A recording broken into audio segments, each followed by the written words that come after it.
Selamat pagi. Baiklah, saya akan mendongeng sebuah cerita rakyat yang berasal dari daerah Riau ya. Kebetulan saya juga dari daerah Riau, jadi yang saya ceritakan itu tentang cerita rakyat dari Riau. Nah, judulnya adalah itu tentang lancang kuning. Pastinya udah pernah dengar ya. Nah, di sini saya akan ceritakan awal ceritanya itu dulu ya, pada zaman dahulu adalah seorang ibu yang punya anak ya, namanya Lancang ya. Kita anggap aja ini adalah ibunya dan ini adalah anaknya ya. Jadi dulu ibunya ini ya kerjaannya itu cuma sebagai buruh mencari kayu di hutan, terus dan anaknya selalu membantunya ya, membantu ibunya dalam bekerja untuk memenuhi kehidupannya sehari-hari. Nah, jadi suatu ketika dia melihat ya, si Lancang melihat bahwa ia tidak mungkin selamanya tinggal di kampung itu dan hidup bersama ibunya seperti itu selalu. Jadi dia punya keinginan untuk merantau. Nah, kemudian dia minta izin kepada ibunya untuk pergi ke luar daerah dengan tujuan untuk memperbaharui kehidupannya. Awalnya si ibu ini tidak setuju, namun karena ia merayu ibunya lagi, membujuk ibunya lagi, ya, akhirnya si ibu menyetujui anaknya pergi merantau. Nah, akhirnya pergilah si anak tadi ya, si Lancang pergi merantau ke luar daerah. Nah, di sana ia bersusah payah banting tulang untuk bekerja dan akhirnya ia mendapat kepercayaan dari seorang raja yang memiliki putri yang cantik ya. Akhirnya dia pun menjadi pangeran di sana. Nah, ketika dia menjadi pangeran di sana, dia pun memiliki seorang istri yang sangat cantik. Dia pun memiliki banyak perahu-perahu nelayan untuk menangkap ikan dan perahu-perahu berlayar ya. Akhirnya si Lancang kuning ini jadi orang kaya ya. Dia sampai punya ratusan bahkan ribuan kapal ya, kapal layar gitu. Nah, terus dia juga punya istri yang cantik. Kemudian suatu hari ya, dia ada niat mau kembali ke arah kampungnya, berlayar ke arah kampungnya membawa istrinya ini ya.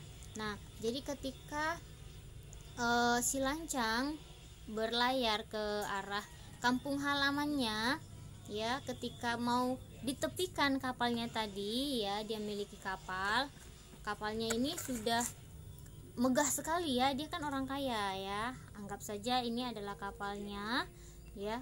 Kemudian dia membawa istri-istrinya ya, anggap saja ini adalah istrinya yang cantik gitu ya.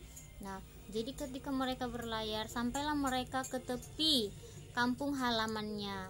Jadi terdengarlah, siapakah itu yang berhenti di tepi laut ya, di tepi laut atau di pantai kita, kata saudagar-saudagar atau saudara-saudara yang ada di sekitaran pantai. Oh, ternyata si Lancang kuning, ternyata ya si Lancang ini pulang ya. Wah, ternyata dia sudah orang kaya, kata orang di situ. Jadi orang di situ juga menyampaikan ke orang tuanya ya, ke mama atau ke ibu atau ke bundanya si Lancang tadi bahwa anaknya sudah pulang. Nah, dengan gembira ibunya ingin sekali bertemu dengan si Lancang tadi ya. Jadi ibunya mau bertemu dengan si Lancang, tapi sayangnya ibunya dihalangi oleh prajurit-prajuritnya si Lancang ya. Siapa wanita tua ini gitu? Saya ibunya Lancang. Tidak mungkin, Lancang sudah tidak punya orang tua, kata saudagar-saudagar yang lain. Jadi ibunya tetap memaksa untuk bertemu dengan Lancang. Akhirnya ia bertemu dengan si Lancang. Nah, namun sangat dikecewakan. Si Lancang menjawab apa? Dia mengatakan kepada ibunya, saya tidak kenal dengan kamu. Nah, dia bilangnya gitu. Padahal dia sudah susah payah dulu melahirkan anaknya ini si Lancang ya, disusui bahkan diberi nafkah sampai ia besar, sampai ia merantau. Nah, Karena sakit hati ibunya tidak diakui, ibunya pun menangis dan ibunya mengatakan, "Tuhan, tunjukkanlah kuasamu." Akhirnya ya, dengan tangisan terseduh-seduh, terdengarlah suara gemuruh ya, petir menyambar-nyambar di sana sini ya. Jadi perahu yang dibawa si lancang tadi pun goyang-goyang, kemudian semuanya terkapar ya, terbuang entah kemana-mana. Jadi kapalnya tadi juga hancur ya. Terus kain sutra milik si lancang ya, kainnya ini terbang juga, terbang sampai kemana-mana, sampailah ini ke kampar kiri ya. Akhirnya daerah itu disebut dengan lipat kain karena terbang kainnya ke arah sana gitu, lipat kain. Nanti bisa dicari ya daerah mana lipat kain itu.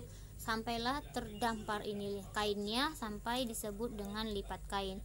Kemudian gong yang ada di perahu tadi terdampar juga ya, terbuang sampai jauh sekali, anggap aja ini gongnya, sampai ke kampar kanan ya. Disitulah disebut dengan Sungai Ogong.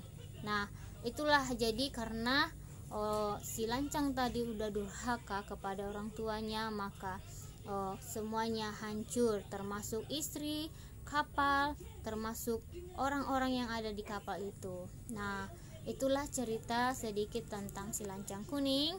Kiranya bisa dimengerti, dipahami, bahkan diteladani nilai-nilai kehidupan dan norma kehidupan yang ada di sana. Terima kasih. Selamat pagi.